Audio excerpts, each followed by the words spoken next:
a tant aimé. C'est pourquoi il a donné. Et la Bible dit, Marie, aimez vos femmes, comme Christ a aimé l'Église. Souvent, ce passage est donné pour ceux qui sont dans le mariage. Mais je dois d'abord aimer ma femme avant de l'épouser pour l'aimer dans le mariage. Alors donc, il est supposé que cet homme à qui Dieu demande d'aimer sa femme, comme Christ a aimé son Église, cet homme est supposé l'aimer avant de l'épouser. Certaines personnes se marient en disant que l'amour viendra. On se marie et l'amour viendra. J'entends ça auprès des païens. Même si tu ne l'aimes pas beaucoup, tu finiras par l'aimer avec ce qu'elle te fera.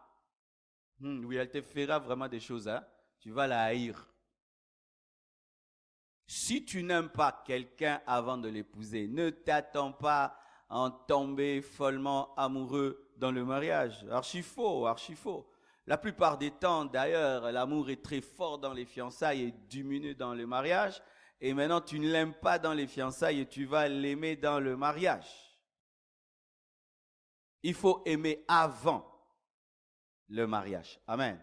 C'est pourquoi le premier principe ce soir, c'est l'amour. Premier principe. Pour se marier, il faut aimer.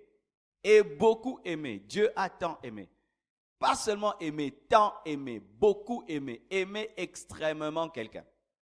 Si tu n'aimes pas quelqu'un, extrêmement ne l'épouse pas. Dieu a tant aimé, tant aimé.